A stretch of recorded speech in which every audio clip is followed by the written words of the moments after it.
संयुक्त सहकारी समिति पैक्स कर्मचारी महासंघ के आह्वान पर झाबुआ के सहकारिता विभाग के दफ्तर के बाहर जिले भर से आए कर्मचारी बुधवार से अपनी मांगों को लेकर कलमबंद अनिश्चितकालीन हड़ताल पर बैठे हुए हैं। सहकारी संस्था के कर्मचारी वेतनमान बढ़ाने की मांग कर रहे हैं।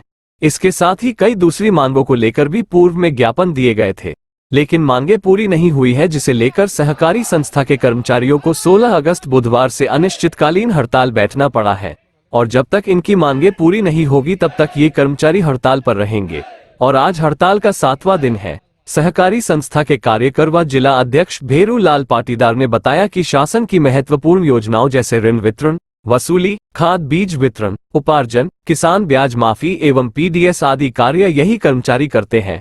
पैक्स कर्मचारी सेवा नियम के अलावा शासकीय कमेटी की अनुशंसा के अनुसार कर्मचारियों को वेतनमान दिया जाना तय है और ये वेतनमान तुरंत लागू किया जाए और शासकीय कर्मचारियों को समतुल्य वेतनमान दिया जाए, नहीं तो हड़ताल निरंतर जारी रहेगी जब तक हमारी मांगे पूरी नहीं होती।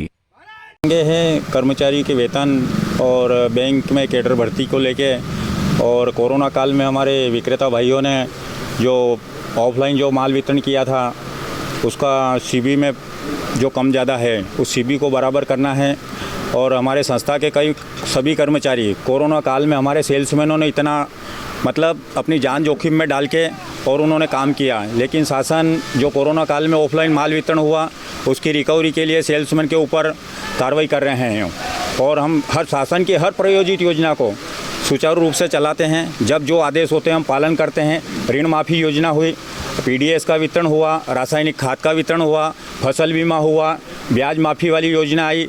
हम सभी कर्मचारी हमारे हर प्रकार से हम मतलब कोई ठंड नहीं देखते हैं, गर्मी नहीं देखते हैं, बारिश नहीं देखते हैं और हम सब काम करते हैं। तो फिर शासन हर कर्मचारियों, हर विभाग के कर्मचारियों को जब वेतन दे सकती है तो संस्था के कर्मचारियों को वेतन क्यों नहीं दे सकती हैं। हमारी यही मांग है कि हमारे संस्था के कर्मचारी आज सेल्समैन लोग हैं वो 7,000 8,000 में काम कर रहे हैं। कई समितियों में घाटे के कारण सेल्समैनों को कर्मचारियों को वेतन नहीं मिल रहा है। और जब ब्याज ऋण माफ़ी हुई थी 2018 में, उस समय शासन ने 50% राशि जो माफ़ की थी उसमें 50% राशि संस्थाओं को वहन कर रही।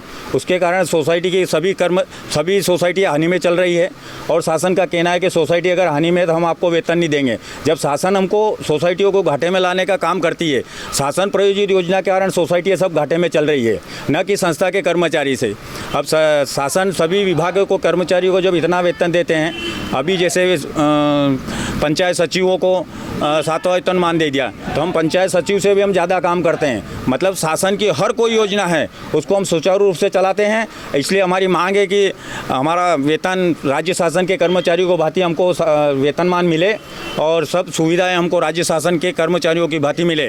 और जो कैडर भर्ती हो रही है 60% जो संस्था कर्मचारियों में से लेना है उनको डायरेक्ट पदोन्नत करके उनको बैंक कैडर में लिया जाए। यही हमारी मांगे हैं और जब तक हमारी मांगे नहीं पूरी होगी तब तक हम हड़ताल पर रहेंगे। अनिश्चितकालीन हड़ताल पर हम चल रहे हैं।